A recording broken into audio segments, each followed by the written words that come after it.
Hello and welcome to this video. Today I'm going to play some roguelike adventures and Dungeons 2.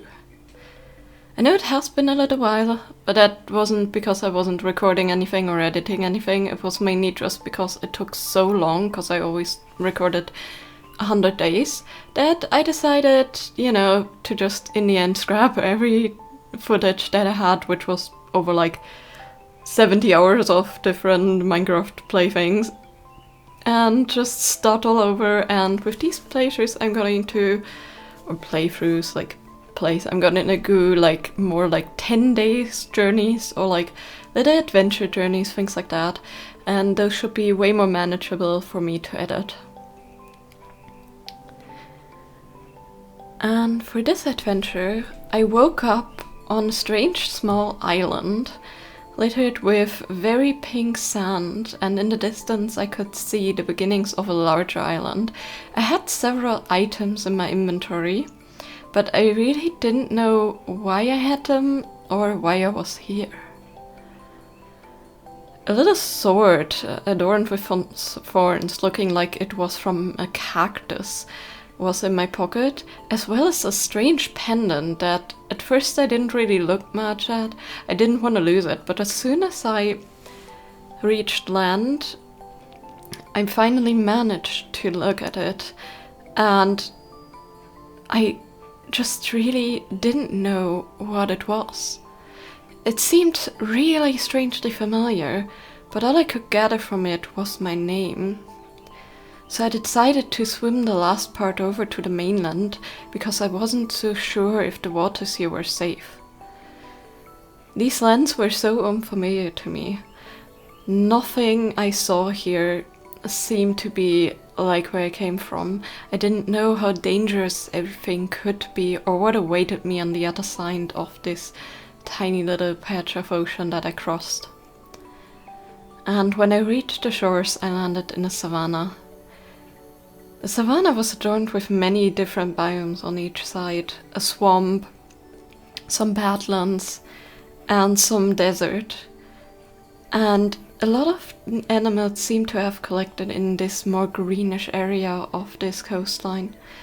I saw a ton of giant elephants that already were very afraid apparently of humans, and they ran away from me immediately, as well as some cows that I just passed by. In the distance I saw a huge building, but I made sure to stay clear of it, because I didn't know who was living there and if the people were hostile or not. So I decided my first stop here to learn a bit more about the land would be in this tiny village. The Savannah village seemed to mostly be led by people that like cartography and oceanography, and all I could find were some charts and some tiny treasures and tools that those people would use for their mapping adventures. The place had a waystone, so it seemed like it was actively lived in, though I really couldn't see many people at all. I found some more chests littered everywhere in the surrounding area, and I decided to just look inside of it and take everything I could find. Most of the villagers only store things in these like gilded chests that they don't really need anymore, and don't mind adventurers taking that anyways, at least where I'm from. So I decided to just take it and hope nobody would bother.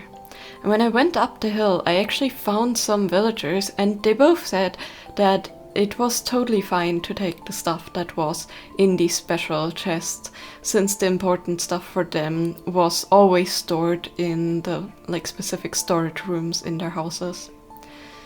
I also made my way to this tiny little tower on the outskirts, but all I could find was a bestiary lecterns, 2 chests that didn't have much in them, and some copper coins. And I also found this very strange book. The book in and of itself seemed to be floating on this podium, and it seems almost magical. When I read the title, it said Book of Monsters. A small tattered note clinging to the binding of the bestiary. It reads, "This manuscript is meant to be a guide to those who like to inform themselves about the greater wonders in the supernatural realm. It will cover some of the basics of designing tools, armor, and weapons, to tracking, hunting, and learning about mysterious creatures. And then I just skimmed through the book and saw all these instructions about new ores I've never heard of, about some recipes I never heard of, and about some instructions that told me if I want to learn more, I should make a bestiary lectern. Conveniently enough, I could pick up the podium and take it with me, and on the other side of the room there was a lectern already, so I took that with me too, and decided I would look into that a bit later. I knew that I didn't want to wait too long to find a place to rest for the night, and decided to gather some appliances and tools, anything that I could grab basically, because the villagers have told me that the most dangerous things happening in these plains would happen at night. Else most of these quieter biomes seem to actually stay pretty quiet too during the day, as long as I didn't go close to any ancient structures, since those have been overrun by monsters since long ago. So I went into these trees and decided to just collect every log and every seed I could before wandering on. I needed to find a place to rest for the next night, and I needed to look around for a place that in the future I could call home. Only stopping by to occasionally grab some more resources on my way that were readily available around here. I knew I needed to start collecting them early, so I wouldn't have any lack of these once I actually need them. And since this world seems to thrive with different kinds of woods and plants, and all kind of loot chests that were lying around, seemingly abandoned by some older civilizations, I decided to collect these too. Going through the desert, I accidentally ran into a cactus, and I discovered for the first time how dangerous these things are. While I was wandering, it became pretty much nighttime, and I decided to go through all the landmarks that I could see, including the strange pillar that must have been built like a long time ago, but also seemed to be like a marker for the people that traveled through this desert. And it indeed led me towards this really ancient skeleton and a little house that had a tiny shed with these strange stone pillars inside, and I didn't really know if I wanted to stay here. Was this place truly safe? So I went around the house once and looked inside, and it seemed like it was just a living quarters. A person was laying in their bed, and I kind of feel sorry for intruding, so I decided to leave, because I also spotted a little village out of the window. The person seemed to have settled in front of an old mine shaft, and seemed to have used the resources all around there. He was a very mysterious man, and I decided maybe I should go back for him in the future, but for now, my survival was more important. On the way to this village or house, I actually found some sheep and decided to grab the wool for later. And then at the house I met a traveler that has settled here in this tiny hut and is actually looking for some adventures. He was staying guard all night to make sure that nobody in the area would get attacked by anything, especially travelers, and he decided to make his home a little inn and a rest stop for all those who were weary wandering through the desert. So I decided to use his hospitality and basically stay at night. When I woke up in the morning, I was surprised by a guy that just exploded, and luckily he didn't do much harm, but that definitely gave me a warning on how dangerous the creatures of the night were. I ended up by a beautiful tree and a little tower that was only dimly lit.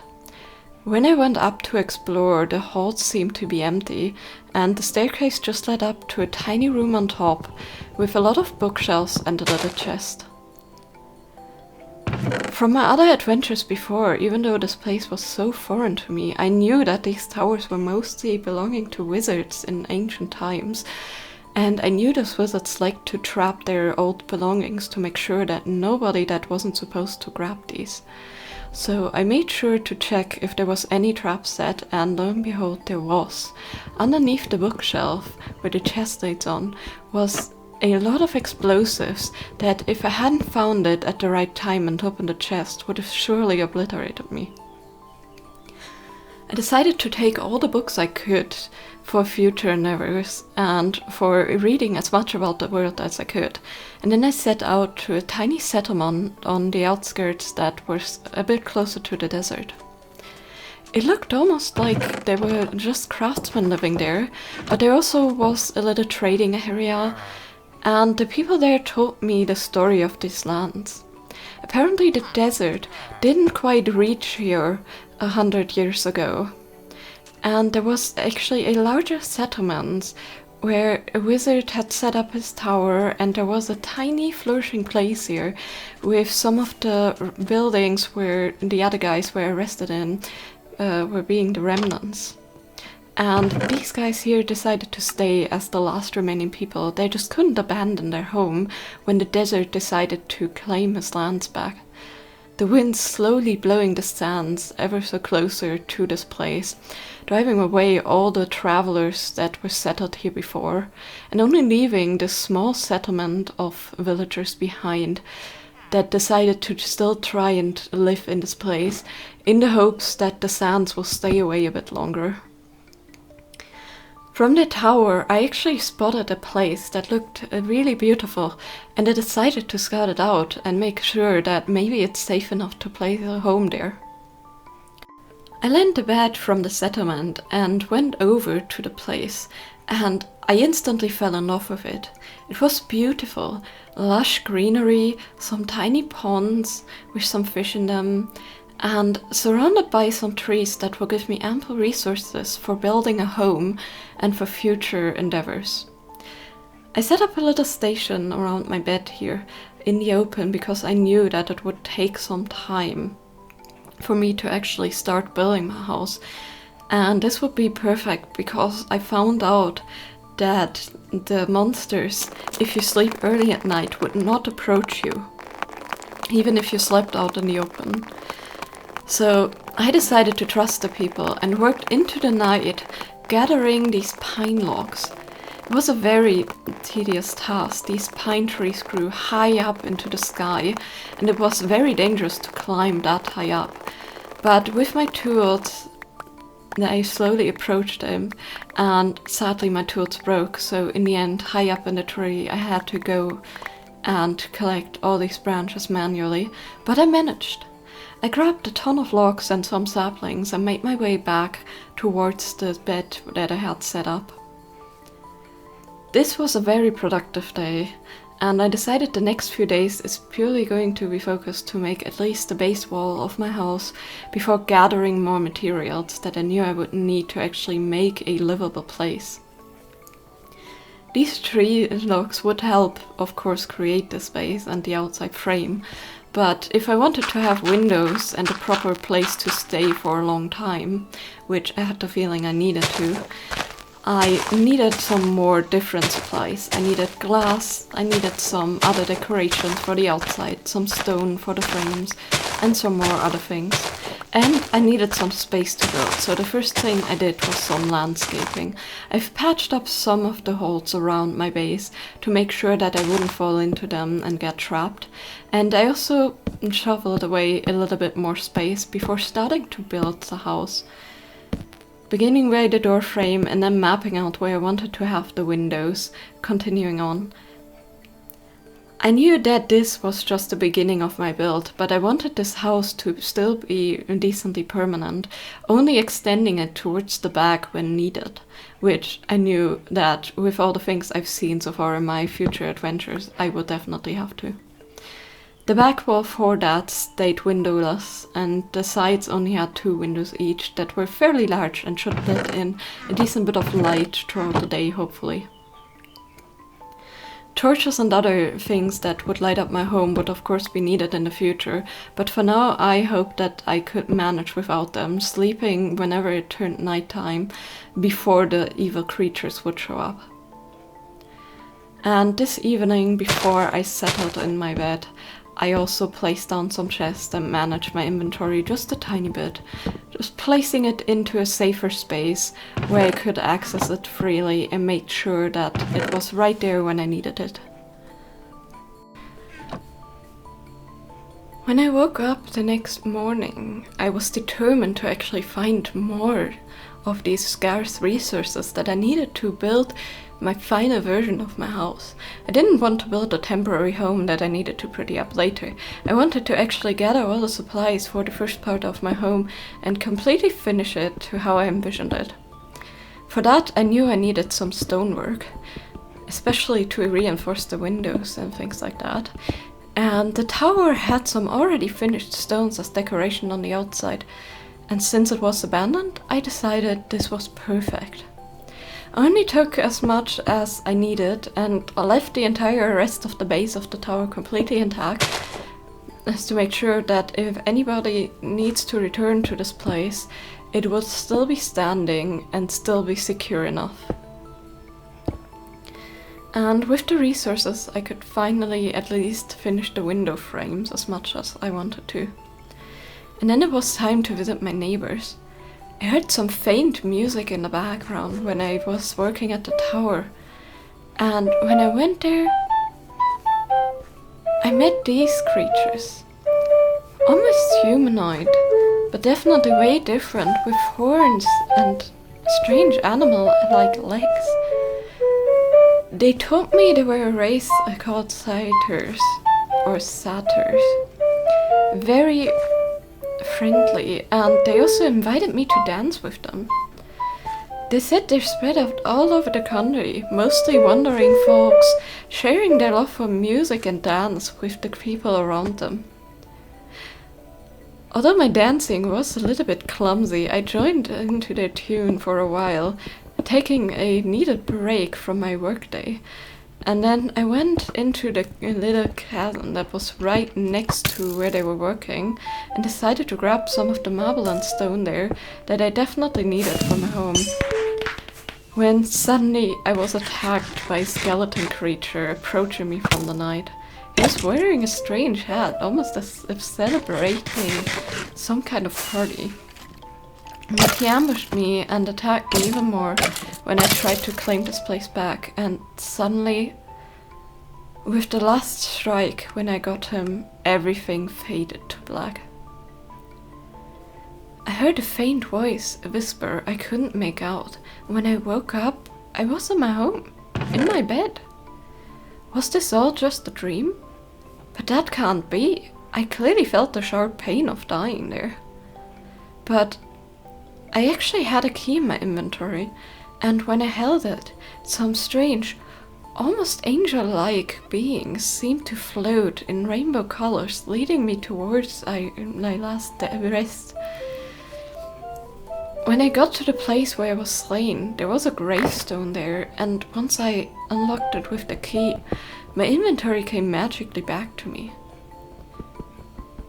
I wonder what this magical thing is that just happened, when I so clearly died before. Still, the faint voice I heard, I knew that it may hold the answer. It was mysterious, but I couldn't make out any of its words. Maybe in the future it will be more clear.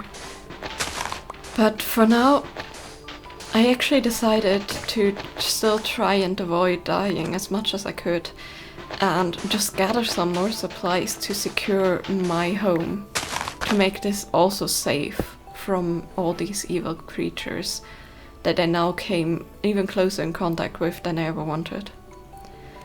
And right before I went to rest for the night, I built a furnace out of some cobblestone and fueled it with some coal I found in the same cave to smelt some of the glass windows that I needed for later.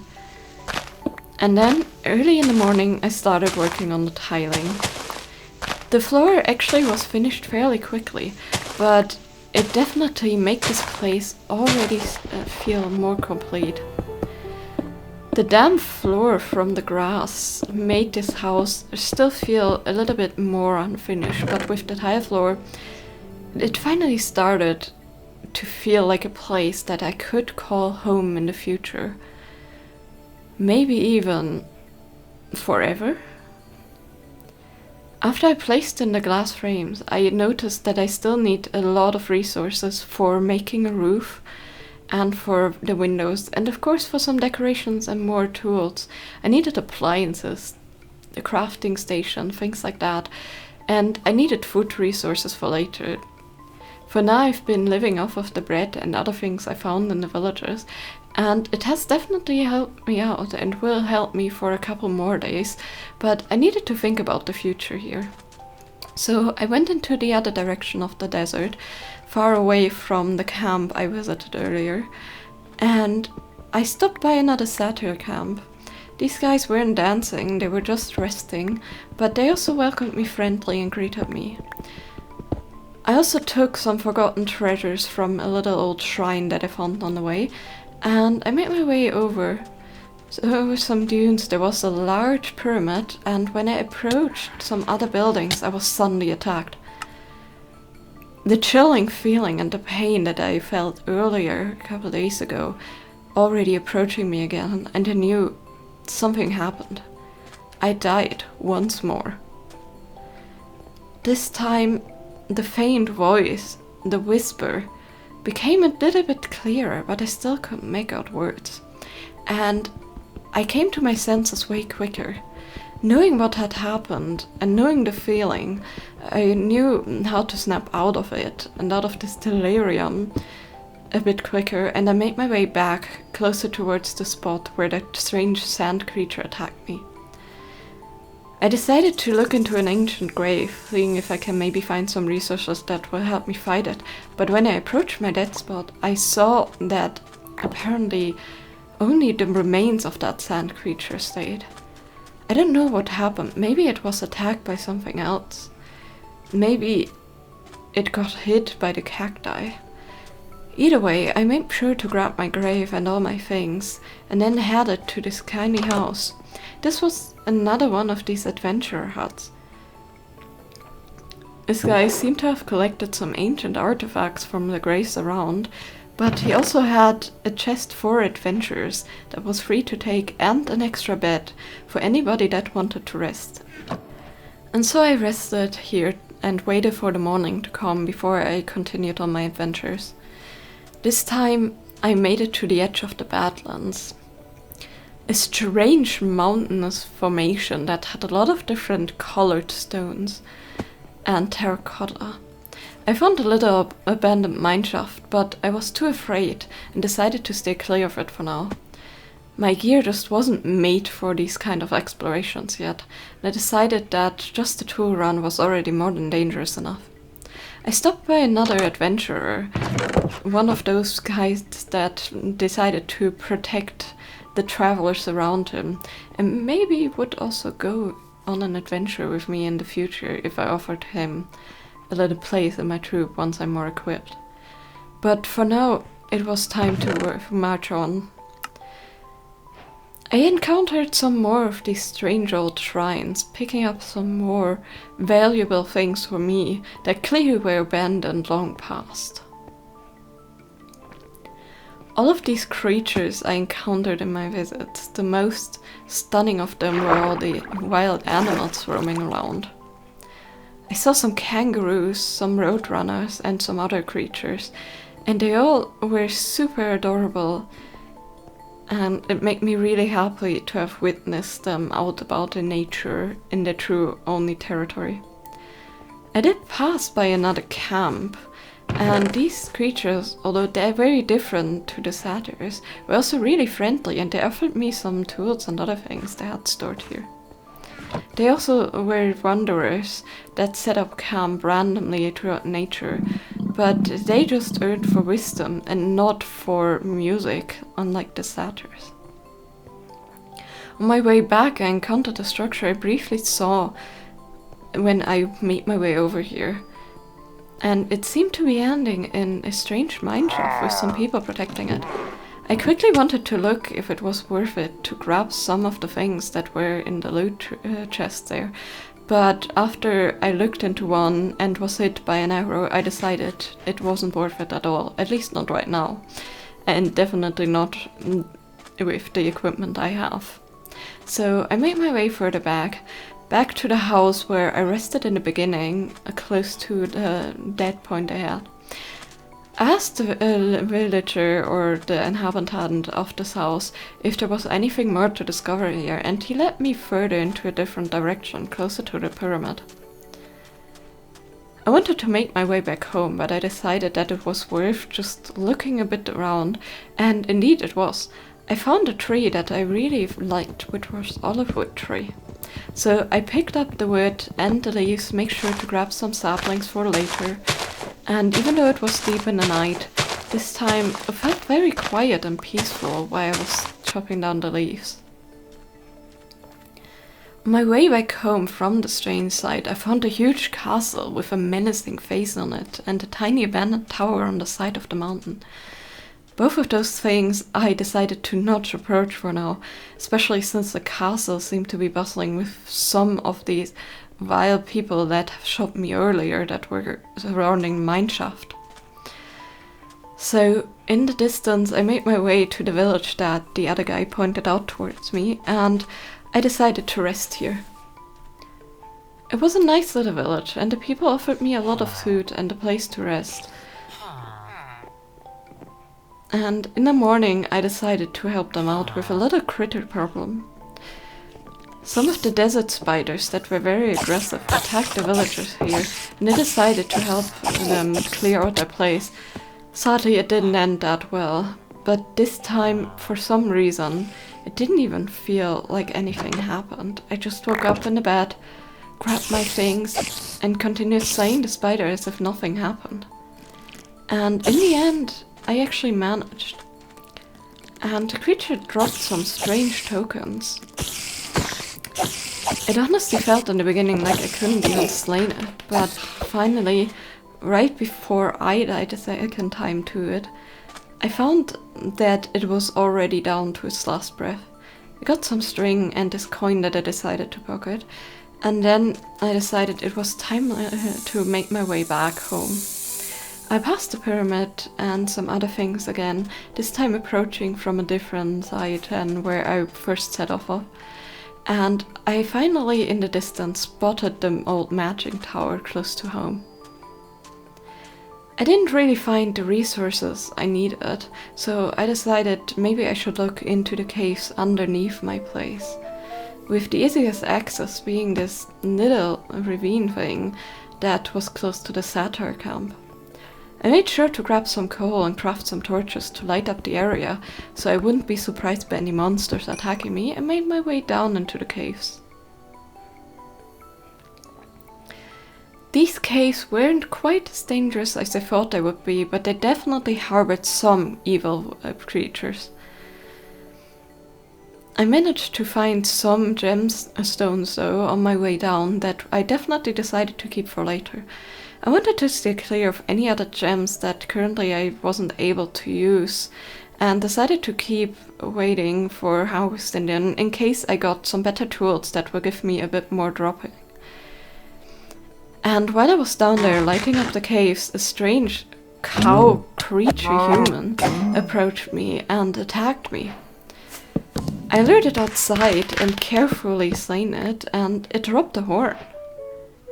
I also learned that by slaying these creatures and actually, trying to fight, I can gain some more wisdom on how to fight better, training myself in combat, so to speak.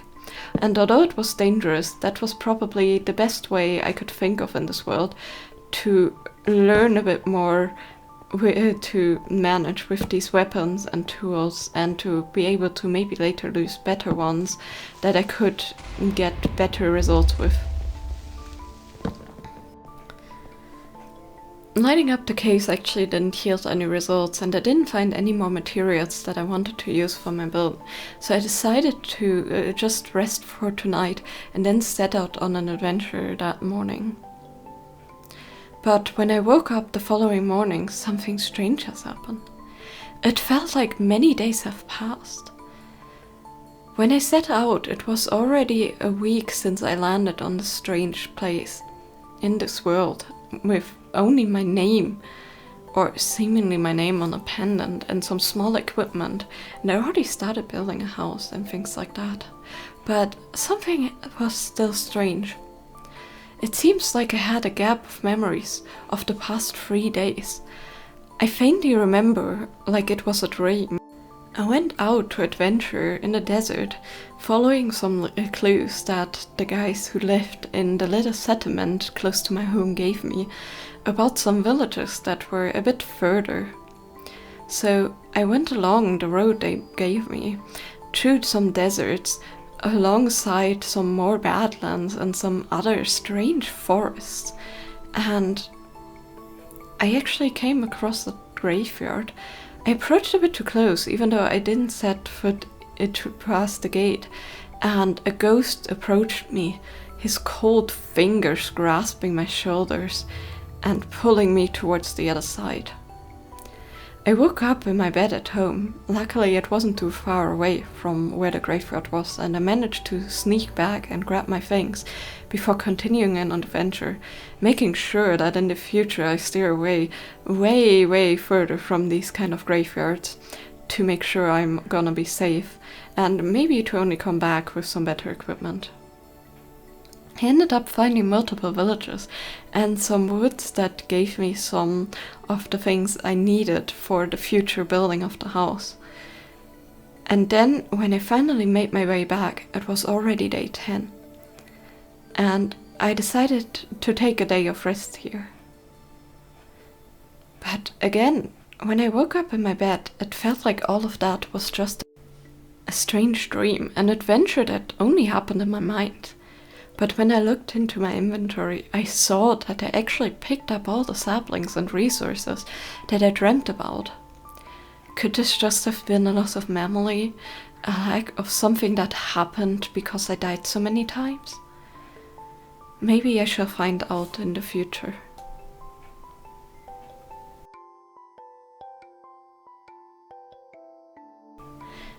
I know that the ending of this adventure seems a little strange, but frankly my recording software did something strange and only recorded the sound for the last 3 days, and I really didn't want to abandon this world and start a new one because I fell in love with it, so I decided to just roll with it.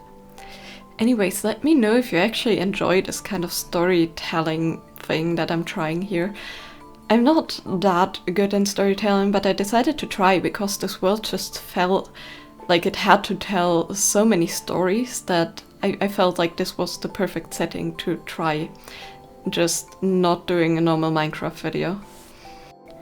And I hope that in the future I will get better at these kind of storytellings maybe, because it was actually a lot of fun. But yeah, again, let me know, what do you prefer? Do you prefer normal narrated Minecraft videos, or do you prefer these kind of storytelling adventures? And maybe I'm going to switch it up a bit in the future, but for now, at least for the next time, I'm probably going to try and continue this story mode. I want to continue this world definitely, and I want to try and upload it fairly regularly. I just don't know if I can manage with all my streaming and the other YouTube channel, because those definitely take priority. But I'm having a lot of fun getting into Minecrafting again, so I definitely want to keep this up for at least until I get to like having slain some bosses and things like that. So this world hopefully will continue for a while. And having finished the first 10 days, these shorter, like 10 days or shorter adventure videos definitely will be way more manageable to at least get fairly regularly uploaded. But anyways, I hope you all enjoyed this, and I hope you all have a great day. See you next time. Bye bye!